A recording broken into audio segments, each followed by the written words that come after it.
All right. Good morning, Sean. Thank you so Well, much. good morning, Jay. On a Facebook Friday, our favorite Yes, day of the week. yes. I ran out the door so fast I forgot to wear my pink.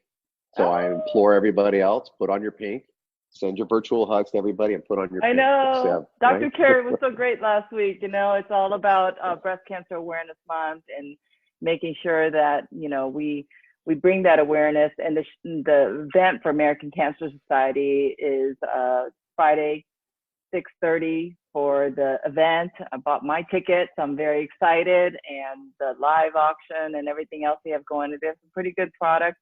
Actually, they even have an auction for for next year for the clay tournament in Paris that's going on right now. They Oh, have the Gargos, the yes. Garros. I was like, Yeah, French wow, Open. yeah, That's, because I mean, yeah. that's awesome. Uh, Hopefully, we're yeah, traveling and back to normal next year, but we'll see how that goes. who knows?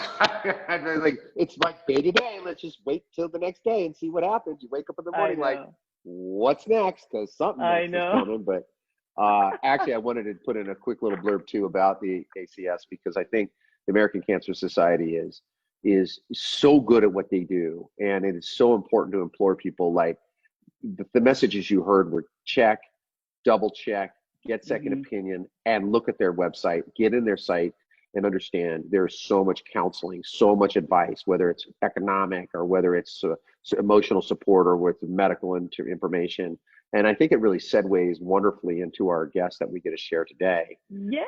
So somebody near and dear and special to our hearts, Dr. Mark Morocco, who is, I believe, in charge of the ER department up at UCLA. Is that right, Jay? Yeah, exactly. He's head of faculty at the ER department at UCLA.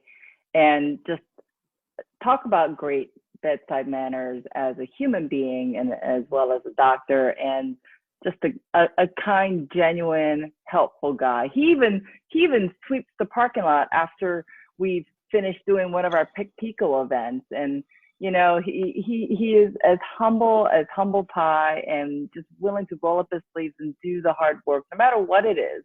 And Oh, that just truly. goes to show you the character that he has, and the depth of character, and always has a great smile on his face and a warmth and something kind and nice to say.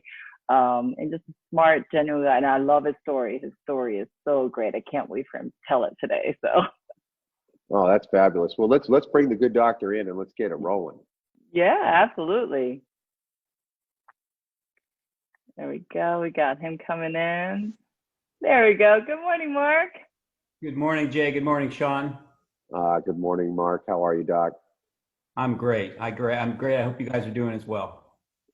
As best as we can during these times, right? We're creating new content and connecting in a different way. And and normally this time of year we have a Heyler Harvest Festival that we're gearing up for, and instead we're going to do some virtual events. We're going to do some costume contests, pumpkin carving, and give away some really good prizes. So we're going to be putting up some interesting things online, so the community can have something fun to look forward to, and give away some nice gift cards for shopping local in the community. So we're excited for that. Well, I'm Well, grateful for that. That's a great thing to do. We won't be able to do the donut wall. We can't do that virtually, but for No. costumes and pumpkin carving, I think everybody will be very excited to be part of the Heyler video harvest. well, thank you for that. I know that your wife has an affinity for that donut wall. My wife, they share that. I do. In fact, I used that analogy to my daughter last night. I go relative to social media and how you're inundated with information, and that you're really, the environment is so powerful. And I go, look, I don't want to eat that donut, but if it's there day number two and it's still in the middle of the table, I'm gonna eat that donut. That donut is much stronger than my willpower. Yeah, So you're right. The internet can be a little bit like a donut wall. Some of the donuts aren't so good. well, I noticed, hold on, there looks like there might be a fly up here. I'm going to see if I can scratch it off your forehead. Oh no, you did I'm not sorry. just go there. Just a funny, light funny. Oh man. Well, Mark, I know you've been on the front line since the beginning of this pandemic, being over at UCLA. Can you share with us like what it was back in March when all of this was just starting to trickle into our stratosphere? Well, UCLA is very, very reticent about discussing any of their operations. It's Oh, sort of okay. a it's sort of a new beginning in terms of their public-facing persona.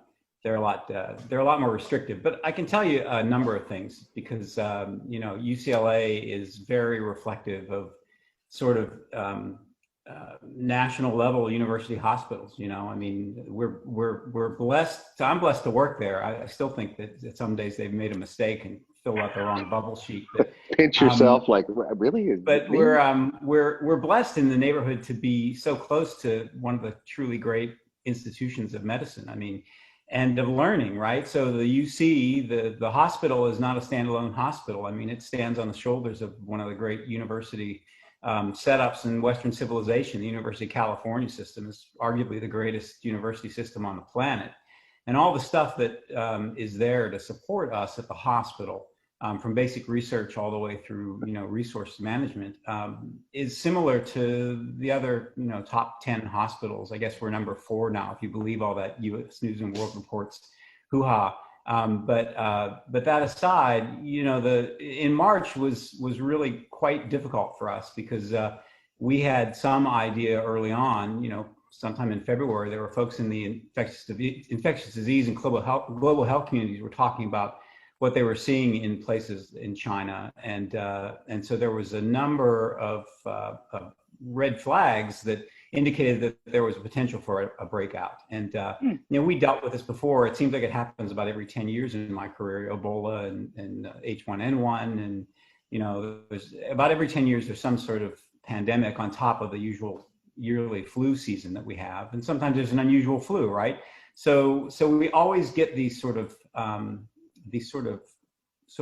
flags raised at us, and then you have to decide what to do about them. And then it became pretty evident early on, and certainly by the last week of February, that this was something that was going to land on our doorstep. And especially if you live in Los Angeles, like we do, we are the gateway to the countries across the Pacific. So knowing that there's such a large number of travelers from that area of the country to Los Angeles and San Francisco, we knew that it was a time that we were going to see that patients relatively quickly.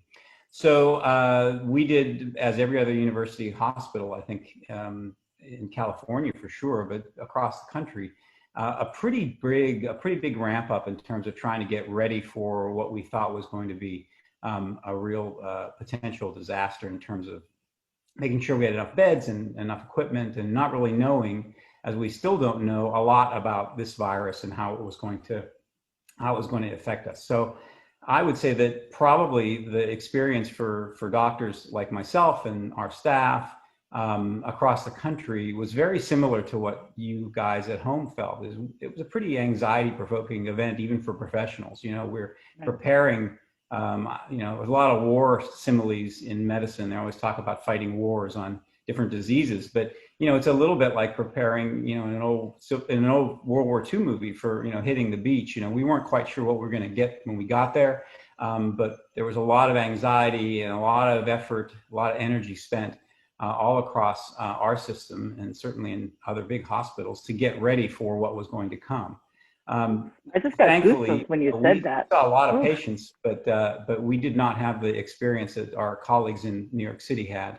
But we were ready for an experience of that nature if it was going to come to us. Wow. Well, it seems to be, right, in your profession, that's an evolving profession as things progress throughout, and we learn more about medicine, how the body acts and reacts, and viruses and antibodies, bacterial infections, whatever it may be. And Lord knows you see the plethora of the human experience through illness and or life-threatening conditions at the hospital, and sometimes not, but you're there, but it's a front line. So I think the simile of the idea of that you're at war at almost all times is really probably pretty accurate.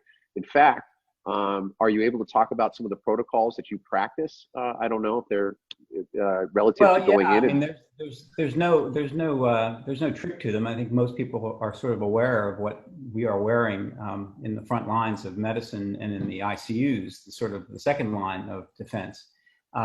We wear this PPE, personal protective equipment, because we are in an environment where we expect that the people we are taking care of are likely to be pretty sick. And by that, we mean that they are spewing particles. There's millions and millions and millions, and I'm not exaggerating that number, of virus particles that are coming off of some of the patients that we work with in emergency medicine, especially if we're doing airway treatments, like putting people on ventilators, which was one of the things that, early on we thought we were going to do a lot of.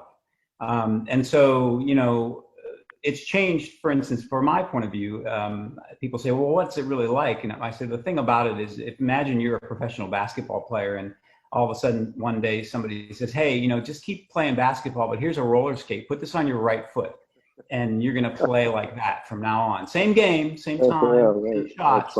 But now all of a sudden you're spending all your time, wearing this sort of head to toe gear that takes, frankly, quite a bit of training just to get through an 8 or 9 or 10 hour shift, wearing the double masking or the space suits, all of the covering equipment, all the eyewear, shoe covers. I mean, we're pretty much covered head to toe.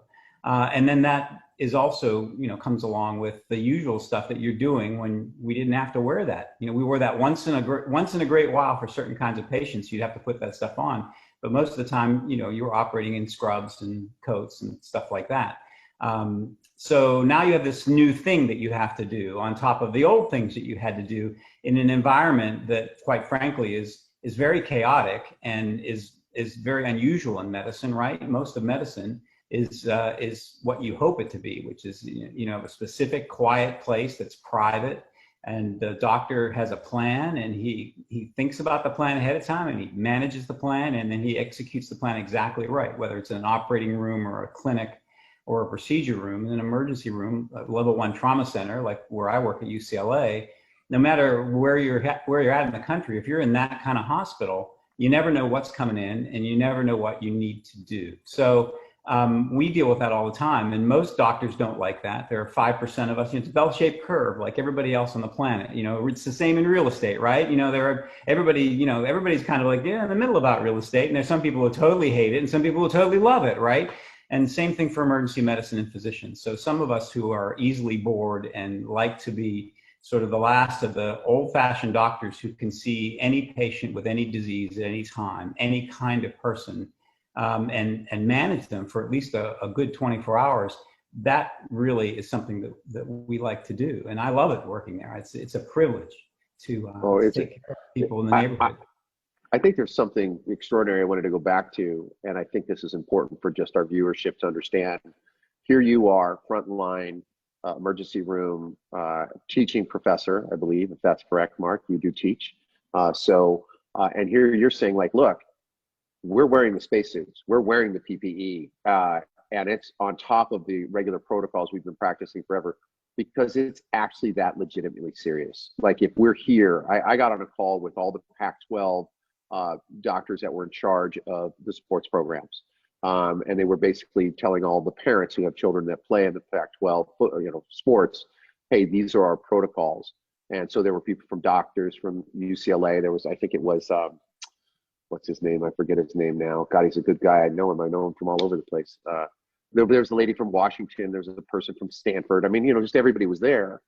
And their metrics for the managing the pandemic and the rules by which they were going to allow kids to participate were very strict. I mean, it was letter perfect. It was, if we see this, this is what's going to happen. And it's not even. So I mention that because I want people to understand wearing a mask, washing your hands, safe distancing. These are the things that you put into practice. And I'm sure you guys, and if you're doing it at the front line, how are we all not following that lead? And I know that it's been politicized and it's been, controversial at some level, but the virus doesn't care about controversy. The virus gives no question about political ideas. It just is going to do what it does as a living organism. And I think that's my personal plea to everybody. Take that little extra care of caution and think of other people going forward, whether you like it or don't like it. Let's all kind of comply to really address this big pandemic, because clearly you're suited up every day you show up, because you know how serious the risk really is. And then your process, Mark, of unrobing, right, before you even step into your front door, that's quite even a whole thing, because you're fortunate to have a washing machine outside of your home So you Yeah. totally go through that process, right? Yeah, people ask me how things have changed. I guess it's about 7 or 8 months into this pandemic. And to your point, Sean, nothing has changed. There's no vaccine. There's no effective cure. There are some treatments that we are learning about as we go on that we think are helping sicker patients. There's no preventative treatments, really.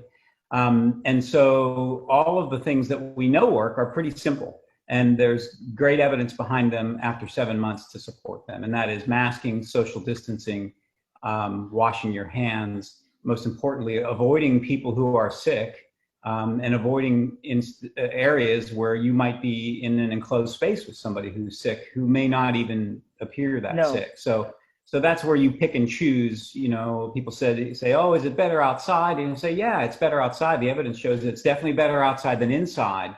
But it's not good enough outside that you shouldn't wear your mask and that you shouldn't be at least 6 to 10 feet apart from people who are interacting with you. So those are straight ahead, simple sort of things to do.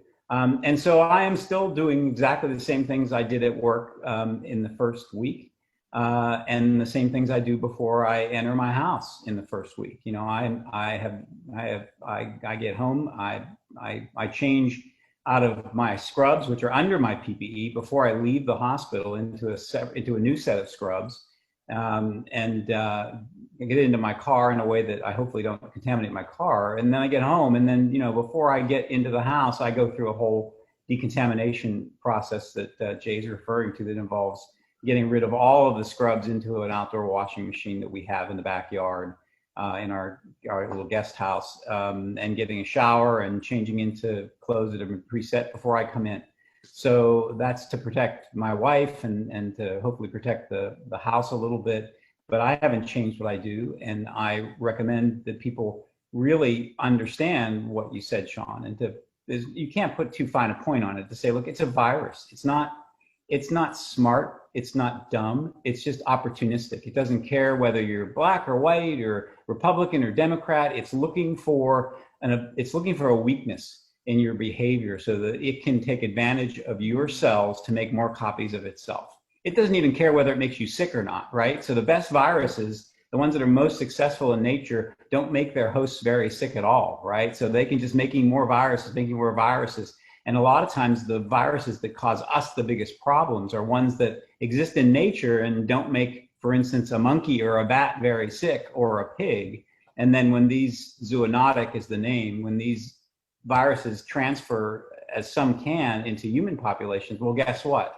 They do make humans really sick. And so viruses, they don't want that to happen, right? And none of this makes much sense, right? You think, oh, a virus, they want to hurt you. No, it's backwards, right? So this is about why biology and medicine is really interesting to me, right? Is that these are chaotic systems, and one doesn't always equal two in medicine. So the patient can do exactly the right thing, and the doctor can do exactly the right thing, and the outcome cannot be what either of them wants, right? And so everybody is familiar with that, and it makes medicine sort of fascinating on a mental standpoint, very interesting. You have to learn your whole life. People are beginning to understand that, I think, with this experience, because so people don't like uncertainty, right? They don't like to be dealing with things they don't know very much. Med students are very aware of this. The whole time they're in medical school, they're like, I don't know anything. I can't do this anymore, right? Well, now everybody is in that position with this novel virus. That's why they call it novel. It's new to us. So the flu we've known for 100 years. And so people feel comfortable with the knowledge base that we've built about the flu. With this, man, we don't really know. It's 7 months in, and things are not what we think they are, and then they change as the time goes by. And that's sort of the evidence that builds up through the application of science, right? And so this is why it's making people a little crazy, is people are not good at that. Doctors are not good. It's a moving target, right, to your point. And it looks like one thing, and then we discover more, and it's a little something different, or it has a different complexity, or if you add this or subtract that, it's a different result. And viruses, if I'm correct, by their nature, mutate pretty constantly. They're always in some kind of form of transition or transformation. Doctor, it depends on the kind of virus. It depends on the kind of virus, but it's really important that people realize that as these things are changing, you don't want to discard the things that you discover to be based in evidence and are effective. And that's why masks are important, and hand washing and social distancing, because we know they work, regardless of whether you like to do it or don't like to do it. I always have this saying, there are three people in everybody's life that you hate listening to. One is your mom, one is your religious leader, and the third is your doctor. And you ignore their advice at your peril, because most of the times they actually know what they're talking about. So in this case, listen to your doctor. Doc, how about relative to some things that people can do? Is there any merit to supplements like zinc or vitamin D? Do we know anything like that? Is there rest? Is there certain protocols that are good for the human body to be able to address this if this virus they were to be exposed to it? Do we know? Well, we don't have enough evidence on any of those interventions to really know whether they affect this particular virus positively or negatively. But what we do know is that all the things that sort of support a good, healthy lifestyle are things that you should continue, right? So if, like every other disease process, if you're sick with something else, you're much more likely to get sick if you get this disease. So if you can maintain your exercise and keep yourself comfortable, if you take vitamins because you think that they help you and you can afford it, in most cases, there's no downside to that. You can continue to do it. Zinc is something that's been studied a lot with the common cold, which is there are lots of coronaviruses aside from Corona-19 that are involved with common cold. The evidence is really sort of up and down. Some people think it helps them. Some of it might be placebo effect. So what I'm saying is live a healthy lifestyle, wait for the evidence to come out. If all of a sudden we discover that taking some supplement a day is going to decrease your chances of getting really sick, people will let you know that pretty quickly. There's a lot of folks who have the best and the worst reasons to find the answer to that. Some people want to sell some stuff, and the rest of us want to keep you out of our emergency department so we can take care of people who are in a car accident. How about what would your advice be relative to influenza or getting a flu shot this season? How critical do you see that? I mean, do you recommend that as a general rule of thumb? Absolutely. And I got my flu shot last week, as a matter of fact. I do it every year. I always tell people that, if you look at the history of medicine and you look at things that are proven, right, whether you're conservative or liberal or you don't even care, look at the things that have worked, right? So the invention of sanitary sewers changed the way people live in this country. Lots less people died.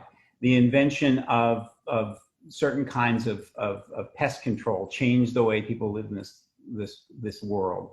And one of the things that has changed, in fact, it's changed our life so much that many of us have all of a sudden forgotten that it sort of exists, is the modern vaccination, right? And I'm old enough to remember kids who were very, very sick, they were older than me, but they had polio before the vaccination, and they had survived, which was a good thing, but they were crippled, right? And they were in school ahead of me. So I remember those things. And my mother and father's generation certainly remembers, as generations before them, when every spring and every winter, there would be certain illnesses that would take young people and infants especially away, right? And would kill them. Measles, chicken pox, right? All of these things that we now get these vaccinations for. Meningitis, when I was in med school, we were looking for meningitis. I started out in pediatrics and emergency medicine, and the nightmare child was a newborn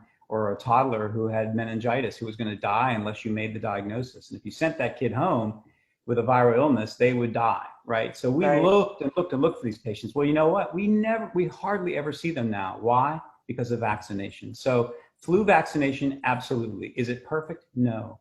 It's a multivalent vaccination, and it's probably going to be very similar to the kind of vaccination that's going to arrive for COVID at some point, meaning that, like the flu, COVID is an RNA virus, and RNA viruses, which include a big group of viruses, are the ones that you talked about that are very, very prone to changing themselves, right? They mutate very easily, which is why the flu vaccination from year to year, sometimes it's 60% effective, sometimes it's 30% effective. If you went to Las Vegas and I said, hey, there's a slot machine over there that it will pay off 30% of the times you play it, you would play it all night long, right? The worst vaccination year, you would play it all night long. And that's because, the downside even of regular seasonal flu is is really, really bad. People die of the flu every year. Thousands of people die of the flu every year. And the people who get it who don't die, they go, oh my God, I was sick in bed for a week. And you go, guess what? You had the real flu. You didn't have some viral illness where you said, oh, I had the flu. I had a little bit of a fever and I was achy and I went to work the next day and I felt fine.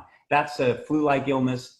If you get real flu, influenza, I guarantee you, you're going to be pretty sick. You're going to be in the bed and you're not going to like it. So get the flu shot. It is not pleasant at all. That's the public service announcement, right? And it was kind of weird, Doc. I recently got my second series, and this was probably now a year ago, for the shingles virus, right? So at my age, I was concerned about shingles, and I was like, let me get the inoculation for that. And they just happened to be giving flu shots at the same time. So I was like, okay, I'm going to get a flu shot on it. And then I forgot that I had done that. And then we went in for some other kind of doctor visit, and I ended up with a second flu shot. Now, I don't know how much of it is in my own head, but I feel like I double dosed, and I don't know if that's harmful, but my God, I feel like, okay, flu, I'm ready for you. I'm not ready for COVID, but I'm ready for you, flu. Well, I don't think it's going to hurt you, but it's most people, when they get the flu shot, the reason it works is that you have a mild reaction to the stuff that's in the shot. It builds up your antibodies so that when you do get the flu, you knock it down before it has a chance to sort of, populate your body, make you really sick. So sometimes you go, oh, I had the flu shot and I got the flu. Well, no, you got the reaction to the flu shot, which usually lasts a day or so. And sometimes people get a little fever and sometimes they get a little achy and they'll feel a little out of sorts and then it goes away and it's mild. And that's to be expected. Even double dosing shouldn't get you that. So I don't think you have to worry about it. I know, I'm grateful. Maybe listen, you get a credit at the pharmacy next year for your flu shot. That's what I'd like. Actually, I'll tell you, my insurance, it's one thing they're really good at. They have a nice idea about being proactive and giving us those things, and they make it very easy and essentially free. I mean, I'm paying for it in premium, but at the end of the day, I get inoculated, my family gets inoculated, and that's what I've just heard you say is like, listen, go play the shot machine. You do it if it paid you 30%, and odds are going to pay off better than 30% of the time, but it's 100% better than not having one is what I've really heard. Yeah, it's a tremendous benefit to modern society. It's the reason now that we have folks who are not vaccinating their children, right? Because it's been so successful that in the case of many of these pediatric illnesses, there's real herd immunity. In fact, some of them, we got so close that they were almost eradicated. And if we had had a few more decades of vaccination like this, we might have actually eradicated some of these completely from the population. So it allows folks who, for whatever reason, become anti-vaccination to do it safely, because the number of people who've had vaccinations for the last 80 years has really made the population safe from many of the things. If you go to old graveyards, I don't know, recommend this, and maybe Halloween, it's great, right? I do. So I do. If you're interested, then you go to an older graveyard, which Los Angeles doesn't have very many of them, and you look around at the graves. One of the things that will strike you are the little baby graves, the newborn children. And then if you look at those graves, and there have been a number of folks who actually counted these up and did studies, those little headstones stopped disappearing in about the late 1940s, and they're pretty much gone by the late 1960s. And that's because of vaccination. So those kids, who were on their way to become, statistics, were saved by a modern scientific intervention. And so, you're happy that when you flush the toilet, everything goes down there and it doesn't go out into the front of the street in front of your house. That's a modern luxury. The vaccination is right up there. That's amazing. Well, Mark, I know that medicine like back of your hand. What I love though is your story of how you got there. Would you mind sharing how you even found your path towards becoming an ER doctor? I think it's truly one of those tremendous things. And when I first heard it, I think you and Lisa were over for dinner and we're talking about, I was doing a rental while my house was going through construction, and I was just blown away because I hadn't heard that story before. Would you mind telling that story? Sure. I think that for me, I was lucky that I had optimistic parents who encouraged me to, follow my dreams, and so I went through college and, was really interested in the arts and ended up leaving college and working in New York, and met my wife, Lisa, as an actor. I was working in New York, teaching at the High School for the Performing Arts. I taught the professional performance senior seminar. Jennifer Aniston was one of my students when she was in high school. Cool. But I was doing that, and I was auditioning and writing and doing all the things that you do when you're trying to make your way to do that. And, long story short, although I was always somebody, I did well in school. I loved science. I loved nature. I liked being out in, out in the world. But I sort of followed that dream and did that for a while. And then I was going to do a play. It's kind of interesting when you talk about risks, right, in medicine and what can happen to you. And people forget about, they think, oh, if I take this vaccination, there's a 1 in a million risk. I might have a reaction, but they don't realize that driving to the CVS on the 405, that your risk is much higher, right? People have no idea about these risks because of the way they're sort of covered by the acts of normal daily living.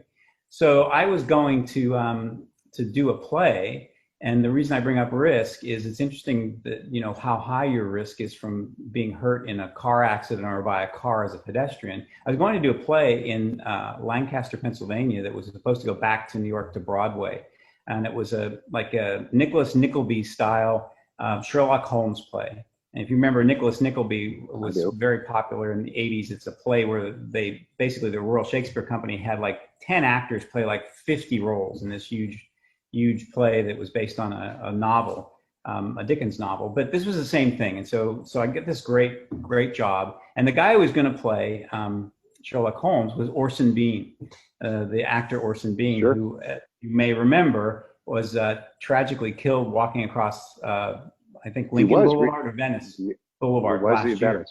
Yeah. Venice Boulevard, right? Killed by a car, right? On his way to see the theater. So I was in a car with my wife, and we were in a bad car accident on the way home from dinner after having traveled to the Philadelphia area to start rehearsals. I hadn't even started them. And so the accident was pretty severe. I nearly died. Lisa had some injuries.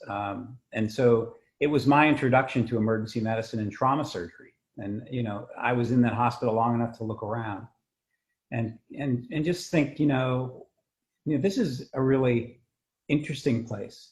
They do things here that have a huge effect on people's lives. And my dad has always been a guy who had had a feeling about his career. And my dad's the last of the Atticus Finch kind of small town lawyers. He just retired last year. He's 85. And he did things because people needed help. So I went back to New York and went back to working, and it stuck in my head. Now remember, I'm 30 years old at this point. I've been doing the actor writer thing for almost 10 years. And I said, well, if I didn't do this, what else would I do? What else would I be passionate about? And this idea began to percolate that, well, maybe I'll become a doctor. And people were like, are you crazy? Are you insane? You can't do that when you're 30. And it turns out you can, right? And you have to have people who support you, obviously, to say, because it's crazy, you're leaving a life. We had moved by that time to Los Angeles. We had bought our little house in West LA, and we had a kind of a stable. I was making some money, and Lisa was making some money, and we had this stable lifestyle. And I said, I'm really not thinking that I want to be doing this in 10 years. I want to be doing something different. And so she said, well, what is that? And I said, well, I think I want to maybe go back to school and, go to medical school and become a trauma surgeon or an ER doctor. Wow. And she was like, are you crazy? What are you? No kidding. Like, you should have Lisa on and ask her about that conversation. I'm sure she remembers it. So I found a way to do that through a program that was back east, unfortunately, at Bryn Mawr College, which is a famous women's college outside of Philadelphia. And they had started a program in the 70s, what's called a post-baccalaureate pre-medical program, where they took people who had already graduated from college and helped them finish their pre-med requirements and help them find their way into med schools. And what it did at the time was they were trying to figure out ways to get more women into medicine. And in that time, the 70s and 80s, medicine was white guys pretty much, and there weren't very many women involved. And so Bryn Mawr came up with this idea and also get people in there who didn't come from a traditional pre-medical background, people who've been in the arts, or people who've been in finance, or people who've been in the legal world, or other things, because the medical schools began to realize that diversity, even then the medical schools were smart enough to realize that diversity was a good thing. And it was better to have women in their classes than all men. And it was better to have some people who were not strictly pre-medical science-oriented people, because they brought additional things to the clinical sort of power of those schools. Perspective. And they also replaced people who would fail out of a medical school in the first or second year, or would decide it wasn't for them, or tragically got sick or something, right? So they always had a few spots, and this program became a good thing. Well, anyway, long story short, 25 years later, I discovered the program through a friend of mine who had done it, who had been a Wall Street stockbroker, and he really hated it and wanted to do something more meaningful in his life. And so he became a doctor. So I knew about the program, applied to the program, and got in, and that was great. But the bad news was I had to leave Lisa in Los Angeles and go to Philadelphia for a year and a half of pre-med school training, and I was fast-tracked into a med school in Philadelphia. So what do they call it? The amount of money you put on the line to play in that game was now 5 years. So I left Lisa behind, and we had a long distance relationship for a good part of almost 3.5 years, and I was able to transfer back to University of Southern California, so USC, to the old big county hospital, which is where I fell in love with emergency medicine, and that's where I got my degree from. Did all my clinical stuff at the big county hospital, and then moved across town to UCLA. Started in the combined pediatrics and emergency medicine program, and then finished in emergency medicine. I've been there since it's hard to believe, since 2002. I finished my residency in 2002. Wow. So it's a really weird story, right? And I tell young people all the time, come to me and say, hey, I'm interested in doing this or doing that. Sometimes it's medical school, sometimes it's something else. And I say, you just have to realize that a lot of things are possible. And there are lots of people who will tell you that they're not, right? For lots of reasons. You're too old, you're too fat, you're too young, it doesn't matter, right? You need to follow your dreams, because if you're lucky, life is long. It's a marathon, right? And so it's better if you find something, like you guys have clearly found something that you love doing. And it's better if you find something that you love doing more days than you don't, because you're going to do it for a long time, and you cannot be good at it unless you have some love for it, you find joy in it. So for me, it was a perfect sort of segue. And, when I started doing it, people said, well, I don't understand, you were an actor in the arts, and now you're an emergency room doctor. How do those coincide? Yeah. And in fact, it's exactly the same thing. It's exactly the same thing. I have like an actor going into an audition, I have a very short window of time in the emergency room to meet you, find out what's wrong with you, come up with a plan, convince you to take part in that plan, and to institute it. I got to make you love that in the seconds I have there. So communications is really important, and emergency medicine is the only place in medicine, I think, where you operate in front of an audience. If you've been to the UCLA ER, any big ER, it's not like you're in an operating room far away or a quiet doctor's office. You are in a big room, and there are people from family members and firemen and police, and it's just kind of a crazy environment. And so it's a lot like being on stage. It's an improvisational environment where the content of medicine are the lines of the play, and how you perform them is the art. And so It's been exactly the same experience for me. Hopefully, I hope the patients like it. I don't know. They seem to be okay with it. Well, you've been on National Geographic. You've been on many, Spotlight on the News, and you're like a specialist that the media definitely enjoys interviewing you and getting your opinion, because you are so personable. You communicate clearly, you're collaborative, you're warm, you have great bedside manners, and you understand how to be presentable, more than presentable, you're very engaging, as well as you have the knowledge and the education to back, and the experience, of course, to back what you're talking about. So it is very intriguing how your background and everything is the sum of the parts to create the whole, right? All the little sum of the parts of your life that led you to where you are, like any one of us. I mean, Sean's a local, but I'm also from the East Coast, and how we end up here and how we create the life that we get to have. It's every little path that I chose to say yes to that created where I landed and having the time of my life for sure. Thank God.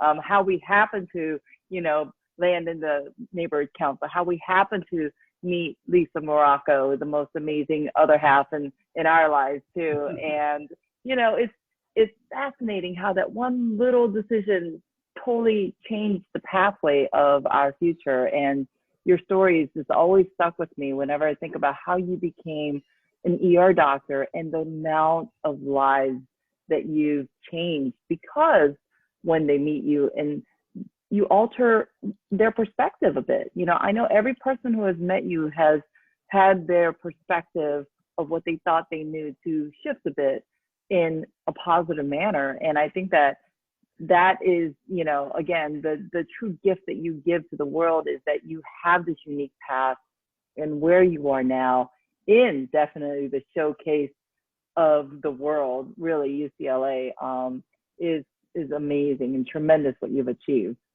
Well, that's very kind of you to say. Very kind of you to say. I think it's very optimistic, very California. The native Californian can tell us yes or no, but I think that the story does resonate with sort of the California experience. People who are optimistic and want to help, and I think that's part of what drew us to Los Angeles and to our neighborhood and to the people that we love being with. And so that goes back to my parents again, I think. Yeah, we'll make our dreams come true. I feel like LA does promote that, though. I mean, I feel like all my dreams came true and still coming true, and I'm grateful for that. So yes, I'm sorry. No, it's okay. I had a couple of different things to add to it. One, the attraction of the great cities in the world, and if you really study why civilization goes around a certain city, it's almost always about resources. But one of the most important resources is natural light. That's one of the things people react to, right? They react to the colors of the sky and the light, and it's different throughout the world. And Southern California in particular has this golden light. There is something very golden about it, and people that are attracted to it seem to be seeking to be growing, right? To become part of that golden light. Stay gold, Pony Boy. It reminds me of the Outsiders book. But this idea of being your own internal light. And doctor, you do that. You did it in particular recently for a family member of mine who found himself short of breath one day and kind of collapsed, ended up in your ER. You, I believe, were away. And yet your care really counseled my family, who was very stressed out and worried, which is its own other side of the equation. There's your patient, and that's a life and death and very serious moment. But there's also managing the stress and anxiety of other people so that everybody can be clear and calm and help support all the right decisions or the advice that you're giving, and that buy-in, which is so critical. And I just wanted to compliment you and thank you personally, because it was significant. It was a significant sense of, we're out here in space where we don't know the space, we don't understand what's happening, and we're nervous and we're scared. And just knowing somebody like you and the way that culture at UCLA was very warm, because you have to be clinical. It's methodical. It has to be speed. It has to be direct. There's not a lot of time for fluff. In fact, there's probably no time for fluff. And yet somehow you managed to be able to embrace that. And I know that I'm extending this from my mother-in-law, Judy, and her partner, Mel, and everybody else in our family. Thank you for that love and care, because it gave us peace of mind to support him properly and knowing that he was in the best possible place for that care. Well, that's very, very kind words. I appreciate that. Thank you. I think some of that comes from, it's funny. Some of that comes from my theater training and being aware of the audience. And some of it comes from, starting in pediatrics, where you get 3 patients for the price of 1. You get the kid and you get the parents, right? So when I teach at UCLA, I mean, probably now I'm doing a little less media and communication stuff because the university's changed its stance on that a little bit. But sure. But at the bedside, probably the central thing that I teach to folks now are, sort of like advanced communication resources, ways to figure out how you are going to communicate with who you are in your environment, right? And everybody's a little different. And so this is something I talk to the residents and medical students about all the time, is that you have to be in the moment, meaning when you're in the room there with the patient and the patient's family or patient's parents, you have to be aware of the clues so that you can take care of certainly the sick patient is the number one thing, but also to realize when the families need to have more information. You know, everybody's had a doctor who hasn't explained it right, or hasn't explained it at all, or explains it in a way that's kind of either offensive or brings you a whole much more questions. And the ability to read that, and even if it's, I mean, in some cases it might even be over the telephone, but you know, even if you can read that, you can relieve a lot of suffering every day, and in ways that are not involving drugs or therapeutics, and that's just as much a part of doctoring as knowing what drug to give. Well, Dr. Mark Morocco, we're just so grateful you came on our show today. Thanks for sharing such great advice as well as your stories, and for all that you and Lisa do in our community and being a part of it. We're very lucky that you get to live here and work here, and so we get the best of all worlds. We greatly appreciate your friendship and your service to our community.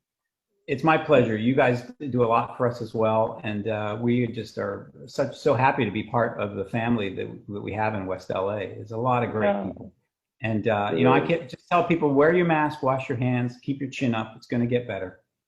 There we go.